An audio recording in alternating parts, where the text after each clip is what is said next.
የስድስት ተካፋዮችን ለማግኘት ይላል። የቀደም እንደ ምሳሌ የወሰድነውን የጊዜ ቤትን ነው እያየ ያለው እዚህ ጋር የሚያሳየው ጊዜ ቤት። አሁን ለምሳሌ ስድስት ሙሉ ቁጥሮችን እንደረደረ እንዳለ ከዛ ይሄ አሁን በስድስት ቢባዛ 0 ነው።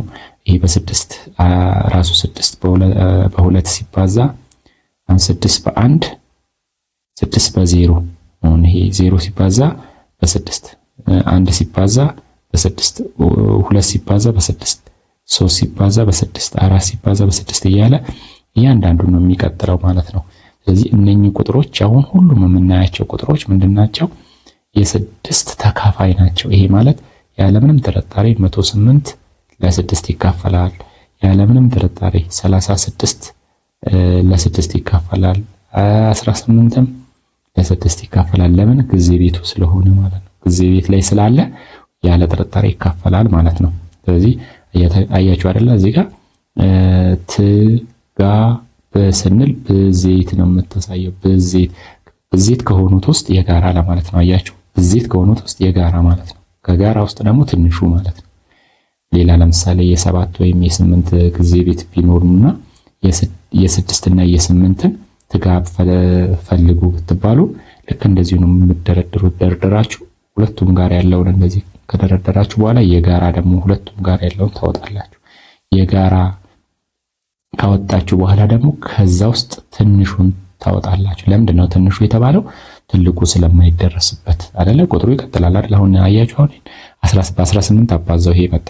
በ19ም ይባዛል። ቀጥሎ ደግሞ በመቶ ይባዛል፣ አይቆምም። በ1000 ይባዛል፣ አይቆምም። በሚሊየን ይባዛል፣ በ10 ሚሊየን፣ በትሪሊየን ይባዛል፣ አይቆምም። ቁጥሩ አይቆምም። ጊዜ ቤቱ አይቆምም አይደለ? ስለዚህ ትንሹን ብዜትም የጋራ የምንፈልግበት ምክንያት ለምንድን ነው? ትንሹን ስለምናገኝ ማለት ነው። ትልቁን አናገኝም። ትልቁን የምንፈልገው አካፋይ ላይ ነው። አካፋይ ወዲያውኑ ስለሚያልቅ ማለት ነው። እዚህ ጋር ዜሮ ያልሆነ ማንኛውም ሙሉ ቁጥር ለራሱ ተካፋይ ነው ይላል። እዚህ ጋር ምን ማለት ነው? ይሄ አያችሁ፣ እዚህ ጋር ይሄኛውን ተረድታችኋል። ዜሮ ያልሆነ ማንኛውም ሙሉ ቁጥር ይላል። ሙሉ ቁጥር ሆኖ ዜሮ ያልሆነ መቁጠሪያ ቁጥር እያለ ነው አይደል? ከአንድ ነው የሚጀምረው ማለት ነው። 2 3 4 እያለ ይቀጥላል። ስለዚህ ዜሮ ያልሆነ ማንኛውም ሙሉ ቁጥር ነው ያለው። ዜሮ ከሆነ ችግር አለው። ለምን? ዜሮ ለዜሮ ስለማይካፈል አይደለ? ዜሮ ለዜሮ አይካፈልም፣ ፍቺ የለውም ይባላል አይደለ? ይሄ ዜሮ ለዜሮ የሚካፈል ከሆነ ፍቺ የለውም ነው የሚባለው። ለዛ ነው እና ዜሮ ያልሆነ ስላለ ከአንድ የሚጀምሩ ቁጥሮችን ነው። ከአንድ የሚጀምሩ 1 2 3 4 እነኚህ ሁሉም ለራሳቸው ይካፈላሉ እያለን ያለው እንደዛ ነው። ሁሉም ለራሳቸው ይካፈላሉ። ከዜሮ ውጪ ዜሮ ለዜሮ ግን አይካፈልም። ስለዚህ እሱን ነው የሚያወራው። ሌላው ደግሞ ዜሮ የማንኛውም ሙሉ ቁጥር ተካፋይ ነው።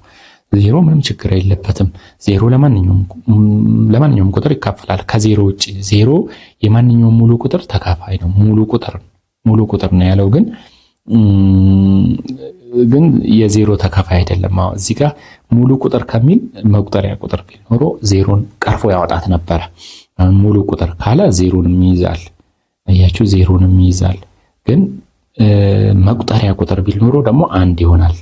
ስለዚህ እቺን በምናሻሻላት እዚህ ጋር ነገር ግን የዜሮ ተካፋይ አይደለም ማለት ዜሮ ለዜሮ አይካፈልም። ዜሮ የዜሮ አካፋይ አይደለም ማለት ነው።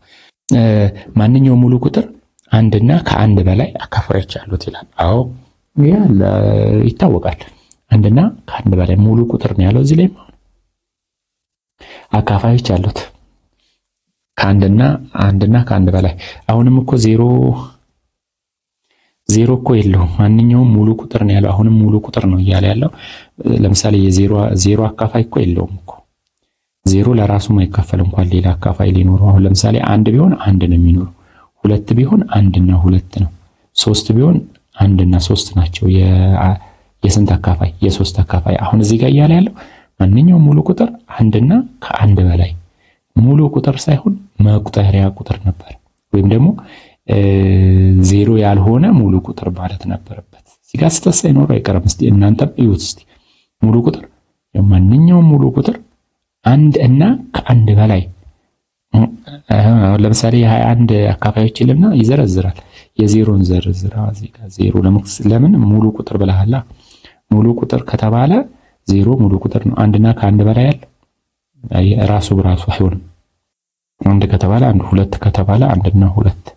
በቃ እዚህ ጋር የአንድ አካፋይ አንድ ብቻ ነው ይላል። አካፋይ የዜሮ አካፋይስ ኦኬ። ለማንኛውም እንተው።